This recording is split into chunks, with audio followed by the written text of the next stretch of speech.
अस्सलामु अलैकुम नाजरीन, आप देख रहे हैं JN न्यूज़ और मैं हूं आपकी होस्ट रुबीना चौधरी। सबसे पहले नजर डालते हैं आज की अहम खबरों पर।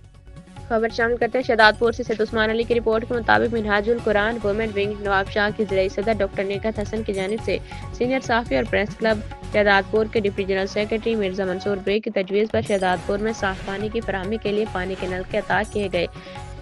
इस मौका पर डॉक्टर निगहत हसन ने कहा कि शहदादपुर में पीने के पानी में आर्सेनिक की मिकदार ज़्यादा होने के बायस हेपेटाइटिस बी और सी के मरीजों में इजाफा हो रहा है। इसी के पेश नज़र ऐसे मकामात पर पानी के नल के नस्ब किए जा रहे हैं जहाँ पानी साफ और लेबॉर्ट्री से टेस्ट शुदा हो ताकि आवाम को साफ और महफूज पानी फराहम किया जा सके। उन्होंने बताया कि इससे कबल शहदादपुर रेलवे स्टेशन पर भी 2 हैंड पंप नस्ब किए जा चुके हैं जो मुसाफिरों के इस्तेमाल में हैं, जबकि शहदादपुर के डंडो आदम चौक, डेथा कोट और पुलिस ट्रेनिंग कॉलेज के करीब भी हैंड पंप लगाए गए हैं जहाँ से मकामी अफराद साफ पानी हासिल कर रहे हैं। डॉक्टर निगहत हसन का मजीद कहना था कि मिनहाजुल कुरान वुमेन विंग की जानिब से सेहत और साफ पानी की फराहमी के मजीद मनसूबे भी ज़ेर गौर हैं जो जल्द मुख्तलिफ इलाकों में शुरू किए जाएंगे।